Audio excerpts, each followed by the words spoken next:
मैं Jitu sir, Saraswati study point Bodh Vihar, maths English expert. आज हमारे इन सभी बच्चों का मैथ्स का 10th क्लास का एग्ज़ाम था और सबसे अच्छी बात, आज ये सभी बच्चे जो है कम्प्लीटली फ्री हो गए 10th क्लास से।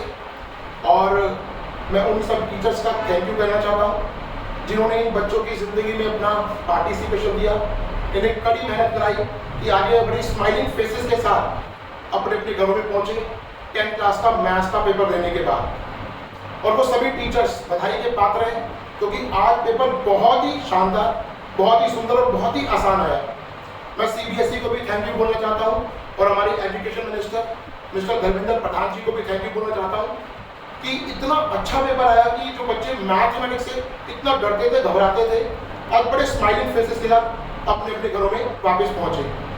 तो कुछ बच्चों के रिएक्शन को जानने की कोशिश करेंगे। जो ये मेरे स्टूडेंट्स हैं यहाँ पर, कुछ बच्चे पेपर दिखाने के लिए इतने ज़्यादा एक्साइटेड थे कि पेपर देने के बाद सीधा इंस्टीट्यूट में पहुँच गए और बताने के लिए कि पेपर कैसा हुआ। तो कुछ बच्चों के रिएक्शन को जानने की कोशिश करते हैं कि इन बच्चों का पेपर कैसा हुआ।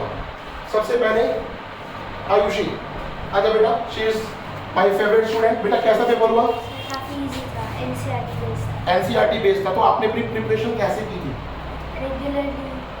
रेगुलरली प्रिपरेशन की। तो कितने मार्क्स आप एक्सपेक्ट कर रहे हो आज?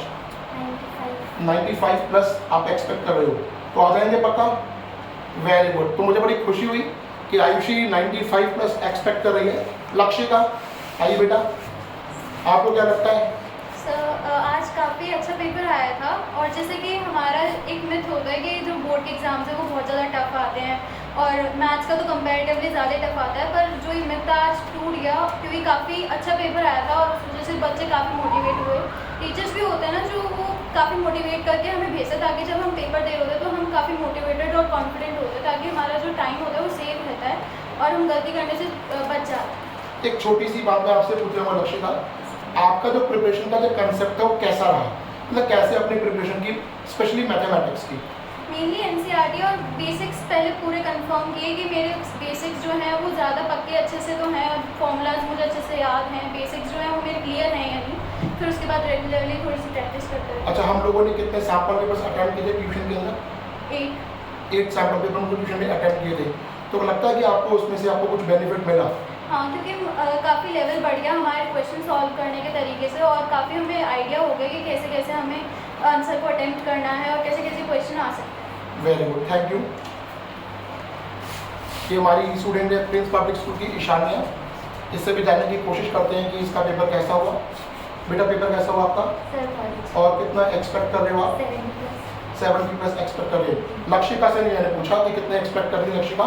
लक्षिका कितने एक्सपेक्ट कर रहे हो आप? सर 70 प्लस, बाकी अगर अच्छा रहा तो 75 प्लस भी। 75 प्लस भी आ सकते हैं। Very good. हाँ जी बेटा। I am one of them जिसको मैथ्स फोबिया है, बट वो गलत है, नहीं होना चाहिए। जब मैंने पेपर दिया तो मुझे लगा नहीं, कुछ भी नहीं था, इससे डरना ही नहीं चाहिए। कंसिस्टेंटली स्टडीज़ करनी चाहिए और डरना नहीं चाहिए।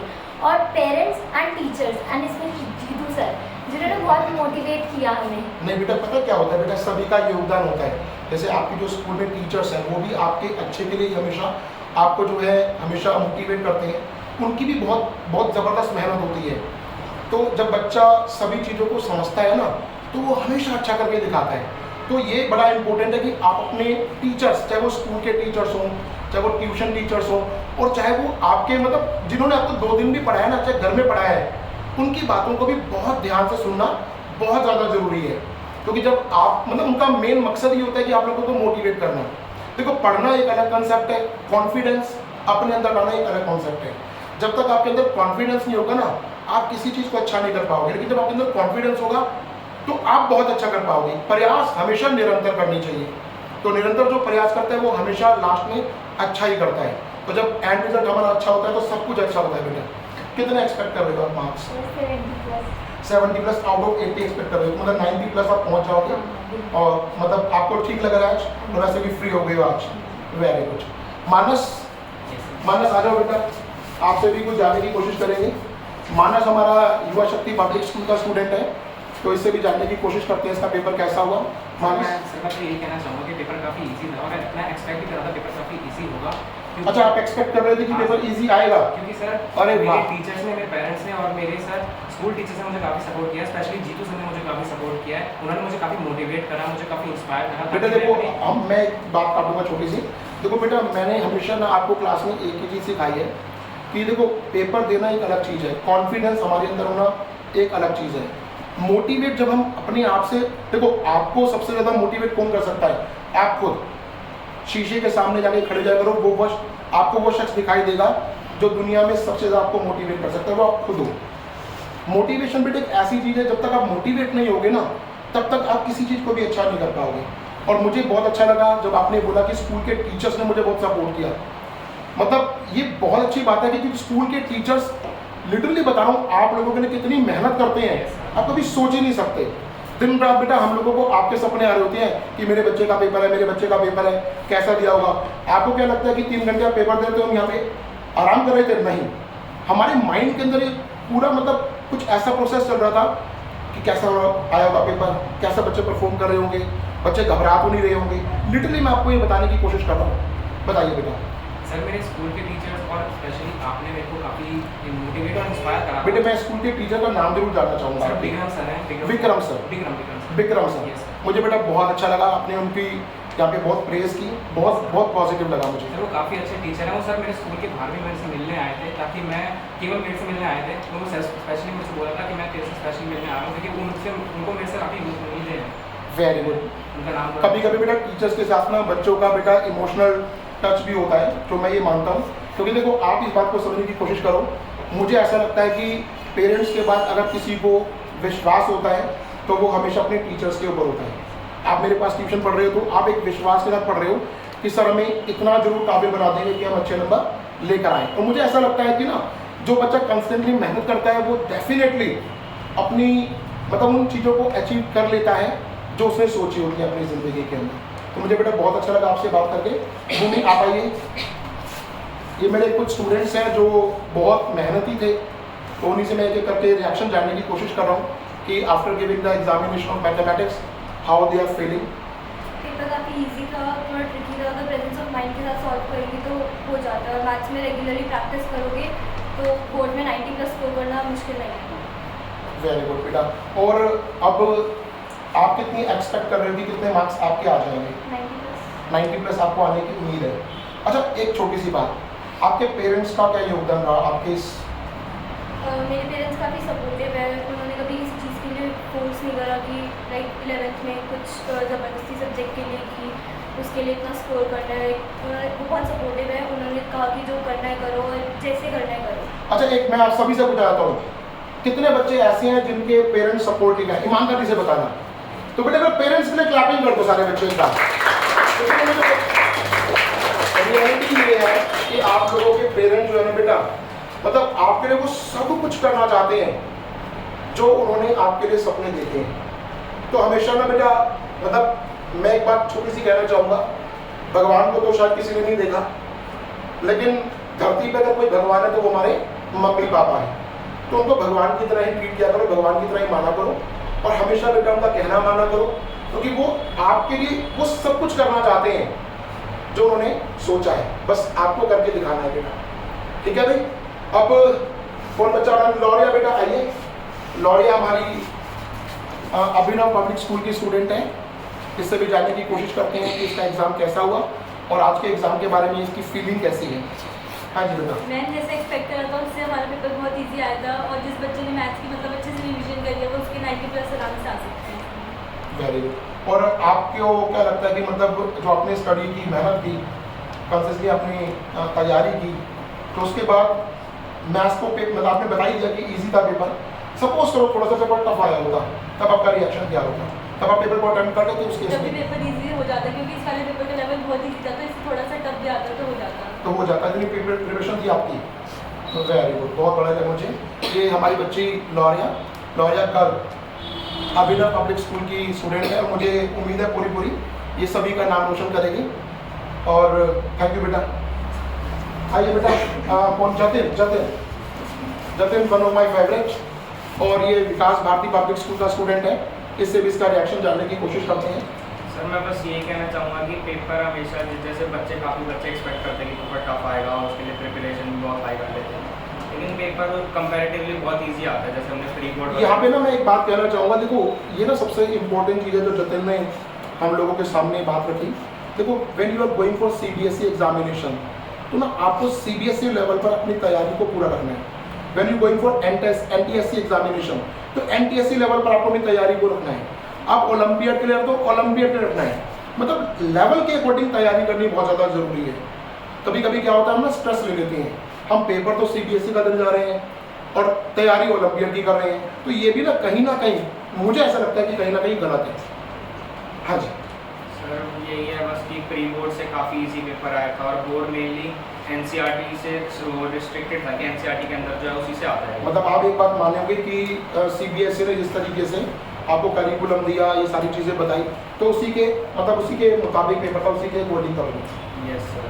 और और अगर NCERT किसी ने कर रखे है तो बहुत आसान। अच्छा, एक छोटी सी चीज़, क्योंकि आप मेरे फेवरेट हो, मेरी इंस्टीट्यूट के फेवरेट स्टूडेंट हो बेटा, एक छोटी सी बात मैं आपसे पूछना चाहूँगा कि जो आने वाले 10th क्लास के स्टूडेंट हैं, मतलब पूरी CBSE के इंडिया के, उनके लिए कुछ आप कहना चाहेंगे? बस यही कहना है कि मैथ्स काफ़ी बच्चों को अपने लिए एक बर्डन सा लगता है कि हमसे मैथ्स नहीं होगी, लेकिन क्या है कि जो हमारा बोर्ड का एग्ज़ाम होता है वो काफ़ी इजी आता है। तो अगर हम NCERT को थोरली कर ले, NCERT की प्रैक्टिस कर ले और ज़्यादा अलग करना है तो NCERT एग्जाम्पलर भी कर ले, तो उससे लिए काफ़ी होता है कि कोई भी 90+ स्कोर कर सकता है बोर्ड में। वेरी गुड, थैंक यू बेटा। अनुषा? हाँ जी बेटा, ये भी मेरी फेवरेट वन है, इससे भी पूछते हैं बेटा। सर पेपर बहुत इजी आया था, बहुत अच्छा आया था और इजीली बहुत सॉल्व हुआ, एकदम टाइम पे हुआ मेरा पेपर, हाफ एन आवर पहले ही हुआ। हाफ एन पहले तो हो गया, हाँ। तो बेटा फिर आधा घंटा आपने क्या किया? मैंने उसकी रिवीजन वगैरह की, बिल्कुल भी टाइम या बाकी बच्चों को बताया मेरा पेपर हो गया, मेरा पेपर हो गया? ऐसा कुछ भी नहीं, नहीं कई किया। बच्चे ऐसा करते हैं ना, जल्दी पेपर खत्म होता है तो उनको पूरी क्लास को बताना होता है कि I have done my paper. No, ऐसा कुछ भी नहीं किया, एकदम पेपर को रिवाइज किया थॉरली, एकदम अच्छे से इसके MCQs वगैरह, मैंने ऑप्शंस वगैरह सही मार्क किए नहीं किए वो सब देखा, और हमने ट्यूशन पे भी काफ़ी मेहनत की थी, जो हमने सैम्पल पेपर वगैरह किए थे उसकी वजह से मेरे को टाइम मैनेजमेंट में काफ़ी अच्छी मदद हुई। Very good. Thank you। और बेटा आपसे भी ये पूछना चाहूँगा कि जो आने वाले 10th क्लास के स्टूडेंट हैं पूरे CBSE बोर्ड के, वेदर वो किसी भी स्कूल में पढ़ते हो, उनके बाद उनको क्या एडवाइस देना उनके चाहोगे? लिए यही एडवाइस है कि पहले तो बिल्कुल भी मतलब ये नहीं है कि 10th में आ गए तो आपको बहुत पैनिक करना है, ऐसा कुछ नहीं करना। NCERT को एकदम थॉरली करना है, उसका एक भी क्वेश्चन मिस नहीं करना हमें। वैसे मैं यहाँ पे ना एक बात और कहना चाहता हूँ कि इस साल हमारा बोर्ड का एग्जाम होगा, जिन बच्चों का 9th में रजिस्ट्रेशन ऑलरेडी हो चुका है वो 10th में आए, इस साल वो बोर्ड देंगे और नेक्स्ट ईयर से बोर्ड खत्म हो जाएगा।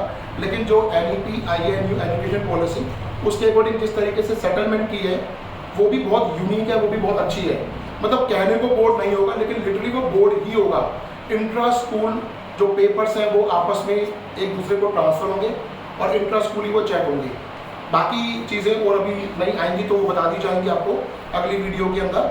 लेकिन एक बार दोबारा से लास्ट कुछ वर्ड्स पूछने की कोशिश करेंगे। और मुझे एक चीज़ का फेयर था कि बहुत मतलब दूसरे स्कूल में जाएंगे तो टीचर्स कैसे मिलेंगे, बट मेरा ये फेयर भी बहुत दूर हो गया कि टीचर्स बहुत कोऑपरेटिव थे। बेटे मैंने यहाँ पे मैं आपको एक बताऊँ, आप ना इस बात को समझने की कोशिश करना, इस दुनिया में जब आप एक वर्ड बोलते हो ना टीचर, तो टीचर बेटा हमेशा कोऑपरेटिव ही होते हैं। ये हमारे मन का वहम है कि टीचर है तो वो कोऑपरेटिव नहीं होगा। दुनिया के सभी टीचर्स कोऑपरेटिव है बेटा। आप उनके लिए ना उनके बच्चों की तरह देखो, आप कभी गलती करोगे तो डांटना स्वाभाविक है और वो डांटेंगे भी। और डांट क्यों रहे हैं आपको? ताकि आप वो गलती दोबारा ना करें, आप अच्छे बन सकें। और मेरे को मतलब मैं छोटा सा यहाँ पे एक मतलब मजाक में बात बोलना चाहूँगा, जैसे हम अपनी ससुराल में जाते हैं ना बेटा, तो हमारी बहुत खातिरदारी होती है, तो ऐसे आप अपने ससुराल में पेपर देने गए थे, इज इट क्लियर? तो ये उनकी रिस्पॉन्सिबिलिटी थी कि आपकी खातिरदारी दमादों की तरह अच्छे से करें। तो क्या लगता है आप लोगों को सबकी खातिरदारी अच्छी हुई? तो बेटा देखो, उनकी रिस्पॉन्सिबिलिटी होती है और हर एक टीचर जो होता है ना वो हमेशा ये कोशिश करता है कि वो बच्चों को पूरे कोऑपरेशन के साथ जो है मतलब उन बच्चों को इस तरीके से ट्रीट करे कि बच्चा स्माइलिंग फेस के साथ ही जाए। एक क्योंकि उनकी रेपुटेशन जुड़ी हुई है, तो रेपुटेशन आपने ही उनकी मेंटेन करनी है एक तरीके से। तो मुझे बड़ा अच्छा लगा बेटा। और आप में से कोई बच्चा? हाँ जी बेटा, आयुष आप बताइए बेटा। आयुष जैसे कि CBSE आयुष का स्कूल कौन सा है? युवा शक्ति मॉडल स्कूल। हाँ जी सर, जैसे कि CBSE ने सैंपल पेपर निकाला था वो थोड़ा सा टफ था, लेकिन जो पेपर था वो एकदम ईजी था। हाँ जी पेपर ईजी था एकदम, और मेरा एकदम 10 to 15 मिनट्स पहले ही हो गया था, क्योंकि मैंने सैंपल पेपर करे थे तो उससे 9 मिनट अच्छा हो गया। Very good. तो आपको क्या एक्सपेक्टेशन है, कितने मार्क्स आपके आ जाएंगे? 90+ आने की पूरी आपको उम्मीद है। चलो वेरी गुड। और जो बच्चे आगे 10th में उनके बारे में कोई एडवाइस, उनके लिए कोई एडवाइस 1 या 2 लाइन के अंदर? उनको ये एडवाइस देना चाहूँगा कि मैथ्स के लिए सिर्फ एक बार कॉन्सेप्ट समझ के फिर आप प्रैक्टिस करें तो उससे सही है। तो मैथ्स से डरना चाहिए या नहीं डरना चाहिए बच्चों मैथ्स से को? नहीं डरना। अगर मुझे ऐसा लगता है कि रेगुलर प्रैक्टिस करें, डे 1 से हम लोग पढ़ाई करनी शुरू करें तो अच्छा कर सकते हैं मैथ्स में, ईजिली मैथ्स हो जाएगी 100%। एनसीईआरटी में स्टिक रहना चाहिए। हाँ जी। और बेटा इसके अलावा कोई बच्चा? हाँ जी आजा बेटा। कुशाल घर, बेटा स्कूल कौन सा कुशाल आपका? Mother divine public school, Rohini sector 3। आपको क्या बेटा एक्सपेक्टेशन है, कितने मार्क्स ला सकते हो आप? 90+ आराम से आ जाएंगे। ये जो वर्ड इसमें बोला है ना बच्चे ने, आराम से आ जाएंगे, मुझे बड़ा अच्छा लगा कि बड़े आराम से 90+ आ जाएंगे। और आपने कैसे प्रिपरेशन की थी? सर पहले एनसीईआरटी के सारे जो क्वेश्चन मतलब देखो सब बच्चे एक बात बार बार फोकस कर रहे हैं कि एनसीईआरटी इज मस्ट, कि हमें एनसीईआरटी की जब तक एक प्रॉपर नॉलेज नहीं होगी, प्रॉपर हम एनसीईआरटी को कंप्लीट नहीं करेंगे तो आगे पढ़ने का कोई फ़ायदा नहीं है, क्योंकि कंसेप्चुअल स्टडीज़ कंप्लीटली इंपॉर्टेंट। अगर हमको कंप्लीट कर ले तो उसके बाद हम आगे जाएँ तो ज़्यादा बेटर हम कर सकते हैं। हाँ जी। जैसे पहले था कि हम जैसे सारे बच्चे बोर्ड है बहुत मुश्किल होगा, पर जैसे पेपर आप माइनस ला करेंगे क्या है, मतलब स्कूल के पेपर से भी इजी लगे। Yes, sir. बेटे उसका एक रीज़न है ना, उसका एक रीज़न ये है कि आपको स्कूल वालों ने इतना तैयार कर दिया, हम लोगों ने आपको इतना तैयार कर दिया कि बोर्ड का पेपर स्वाभाविक था वो इजी लगेगा, क्योंकि उससे डिफिकल्ट पेपर आप लोगों ने पहले ही अटेम्प्ट कर लिया। लेकिन यहाँ पे भी मैं एक बात जरूर कहना चाहूँगा कि स्कूल वालों को बहुत ज़्यादा कॉम्प्लिकेटेड पेपर भी नहीं बनाने चाहिए, क्योंकि कभी कभी क्या होता है जब बहुत ज़्यादा कॉम्प्लिकेटेड पेपर बना देते हैं तो बच्चा थोड़ा स्ट्रेस मोड में चला जाता है। तो कम से कम ऐसे पेपर बनाने चाहिए कि बच्चे की कैपेबिलिटी के अकॉर्डिंग हो, और जैसे बोर्ड में आने, क्योंकि बच्चे ने आगे जाके बोर्ड का एग्जाम देना है। बहुत अच्छा लगा बेटा आपसे बात करके। कोई और बच्चा कुछ भी कहना चाहे, कोई भी रिएक्शन उसका आज के पेपर को लेकर या कोई भी डिस्कशन करना चाहे, कोई भी स्टूडेंट आना चाहता है? बोल आओ बेटा। आज का पेपर बहुत इजी था, लेकिन सबने बोर्ड के एग्ज़ाम से लेकर डर बना रखा था कि बोर्ड का एग्ज़ाम टफ आता है, लेकिन ऐसा कुछ भी नहीं लगा। बोर्ड का एग्ज़ाम देते हुए मतलब ऐसे लगा कि बोर्ड का एग्ज़ाम बहुत इजी आता है। और ये सब हमारे सब स्कूल के टीचर्स और ट्यूशन टीचर्स की वजह से ही हुआ, जिन्होंने अपना इतना काबिल बनाया कि हम बोर्ड का पेपर देखे ऐसा महसूस करते कि पेपर बहुत ईजी था। बेटी हमने काबिल नहीं बनाया, आप खुद काबिल बने, क्योंकि जब आप हम लोगों की बातों को मानेंगे तो डेफिनेटली आप खुद काबिल बन जाएंगे। ये बड़ा इंपॉर्टेंट होता है। देखो जब आप लोगों को होमवर्क दिया जाता है, मैंने अपनी एक वीडियो डाली थी अगर आप लोगों ने देखी हो तो, कि भाई जब हम लोग, ऑब्वियसली बात है, जब हम निरंतर कोशिश करते हैं ना तो हमारे प्रयास हमेशा सफल ही होते हैं बच्चों। जब हम कोशिश ही नहीं करेंगे, प्रयास ही नहीं करेंगे तो कहाँ से वो हमारी अचीवमेंट्स आएंगी। तो अचीवमेंट के लिए प्रयास करना बहुत ज़्यादा ज़रूरी होता है, और पढ़ाई के लिए होमवर्क बड़ा इंपॉर्टेंट है। जो बच्चा होमवर्क कंप्लीट करके आता है, जो बच्चा होमवर्क को होमवर्क समझता है, वो कभी मेरे हिसाब से पीछे नहीं रहता। उसके पास कुछ वर्क होता है करने के लिए नेक्स्ट क्लास में आके, उसके पास प्रॉब्लम्स होती हैं, तो जब वो प्रॉब्लम्स को सोल्व आउट करता है तो वो अच्छा कर पाता है। और बेटा कोई बच्चा आप लोगों में से कुछ कहना चाहेगा? लक्ष्य का एक छोटी सी बात आपसे पूछना चाहूँगा मैं, आने वाले बच्चों के लिए आप क्या कहना चाहेंगे? ये मैं आपसे पूछना भूल गया था। आने वाले बच्चे बस अपना मेन कॉन्सेप्ट क्लियर करते रहें और डे टू डे प्रैक्टिस करते रहें। ये नहीं कि एक दिन छोड़कर चलो अगले दिन कर लेंगे और फिर अगले दिन कर लेंगे। डे टू डे प्रैक्टिस करें, कुछ भी स्किप ना करें और जितना हो सके उतना प्रैक्टिस करें। वैसे एज सच कोई मैथ से फॉबिया नहीं है, ना ही कोई डर है और ना ही मैथ्स इतनी डिफिकल्ट है, क्योंकि मेनली फॉर्मूलाज पे बेस्ड है। अगर आप उसे ढंग से सॉल्व कर लेते हो तो आपका मैथ्स का एकदम ईजी है। आपका स्कूल कौन सा है बेटा? Mother divine public school, Rohini sector 3। चलो ये बच्चे थे हमारे जिन्होंने अपने अपने रिएक्शन दिया आफ्टर अटेम्प्टिंग और giving the board examination of mathematics. और मुझे सबसे बड़ी खुशी तो इस बात की है कि आज ये बच्चे फ्री हो गए हैं। तो बच्चों आज आप लोगों को एंजॉय करना है, अपने घर पर जाकर मम्मी पापा से बोलना है कि कहीं आप लोगों को घुमा करना है। और अब बिल्कुल मतलब स्ट्रेस तो पहले भी था मेरे ख्याल से आप लोगों को, लेकिन अब बिल्कुल स्ट्रेस फ्री रहना है। और ये 10-11 दिन जो मार्च है इसमें तो फुल एंजॉय करना है, ठीक है भाई? दर्शन करके आओ खाटू बाबा के, माता रानी के, और कहीं घूम के भी आओ और 10-11 दिन तो पूरा का पूरा एंजॉय करो। और मैं सभी टीचर्स को, स्पेशली जो मैथमेटिक्स के टीचर हैं स्कूल के अंदर, साइंस के टीचर्स हैं, इंग्लिश के टीचर्स हैं और अदर सब्जेक्ट के टीचर्स हैं, उनको बधाई देता हूँ कि आप लोगों की जो मेहनत है वो रंग लाई। और बच्चों ने इस बार बहुत मेहनत की और एग्ज़ाम्स बहुत अच्छे आए। CBSE को भी इवन 12th क्लास का मैथ्स का एग्ज़ाम जिससे बच्चे बहुत डरते थे वो भी बहुत अच्छा आया था इस बार। तो उन सभी को बधाई। जिन्होंने बच्चों के बारे में इतना कुछ सोचा और हर एक एग्ज़ाम के बाद बच्चे अपने स्माइलिंग फेस के साथ जो है अपने अपने घरों में पहुँचे। तो थैंक यू सो मच। मैं Jitu sir, maths and English expert, Saraswati study point Bodh Vihar, आप सभी लोगों का धन्यवाद करता हूँ और स्पेशली पेरेंट्स का भी धन्यवाद करता हूँ जो अपने बच्चों के लिए इतना कुछ करते हैं कि उनको उस काबिल बना सकें जो सपने उन लोगों ने देखे हैं। Thank you so much.